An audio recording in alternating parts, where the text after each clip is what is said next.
Again, I froze. He's a lot closer to me now than he was when he was standing in the doorway, so I was holding my breath, looking. Okay. My hair's standing on end right now, just telling it.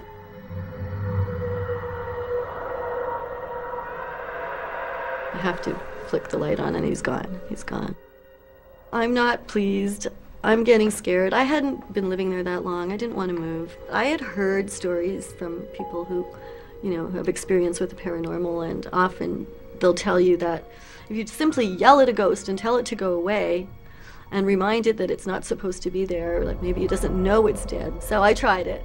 I just said, this is my apartment. I live here now. I'm sure you're a very, very nice man. I'm sure you mean me no harm. But if you could just please not come back because you're really scaring me. And he didn't come back. And a couple of months went by. And then one night I woke up.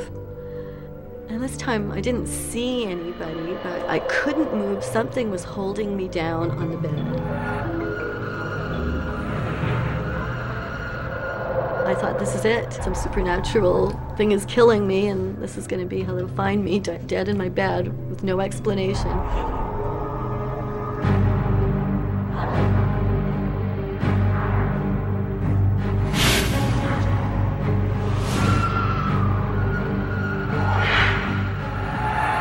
I slithered back, and I ended up standing up on my bed, just pressed up against the wall as close as I could. I don't know if it gave up or what changed, because it was so much stronger than me that I didn't fight it off. It let up. I just didn't know what to think. I was just so upset. I was so scared. I was still shaking. It was just awful. We go right back to the beginning. At the age of 5, we were vacationing at our cottage in 1962. We were supposed to be there for another couple of days. And I believe we were supposed to leave on a Sunday, and on Friday night my mom decided she wasn't feeling well, and my mom and my dad decided that we wouldn't stay till Sunday, we would just leave Friday night. My mother tried to get me to get dressed and some clothes for traveling home, and I ran into the woods around the cottage, and I was running around and running around. For about 2 hours, they were trying to catch me and trying to get me to get dressed so we could leave, and I kept saying, we're not supposed to go, we're not supposed to go. No, it's wrong. And finally, of course, the grown-ups won, and excuse me.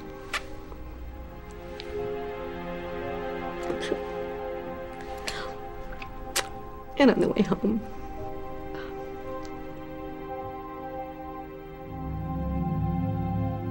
we were in a car accident, and it wasn't our fault, and my mom and my dad and my brother were all killed. The other thing that survived was my dad's camera with film, and just incredible. And the irony, the ironic picture that came out of that camera is a picture of me and my dog just walking away into the sunset. Can't imagine what and everyone thought when they had the film developed, but when I was old enough to appreciate that photograph, I found it absolutely incredible. There was a shot like that. Not only that did the camera and the film survive, but a shot just of me and the dog walking away, as we did from the accident.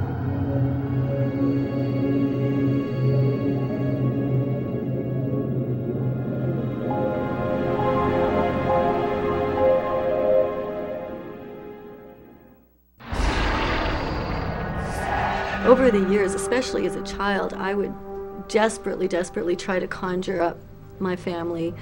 I would close my eyes and try to make them come to me. And I still do that even to this day. I have to be honest with you, because so many other things have happened to me, different incidents where it appears there is something else, there is another dimension out there perhaps. If I am seeing ghosts, then it would make sense to me that I would be able to see the ghosts of my family. If I'm one of those people that has some sort of gift where I can see dead people, then those are the dead people I want to see.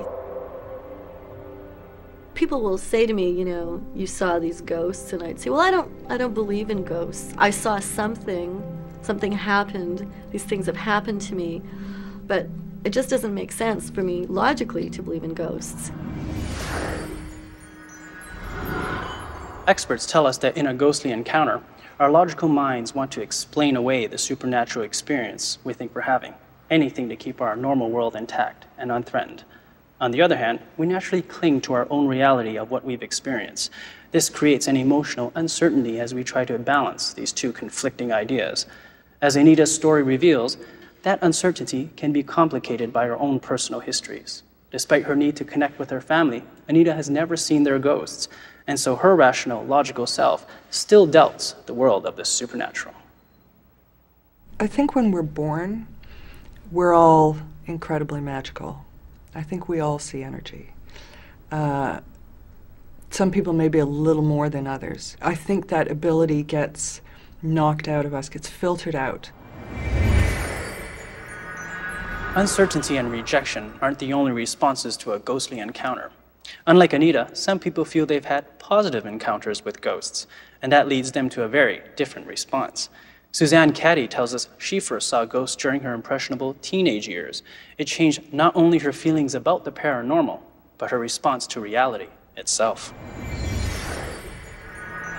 It took place in Blackstock, Ontario, the teeming metropolis. I had been babysitting for probably from the time their son was about 3 months old. I stopped babysitting for a little while because the husband had died. And so the wife and child went to her mother's for, I think, about 3 or 4 months. And so when she moved back into the house, it was the first time I was babysitting that this particular encounter took place. So I put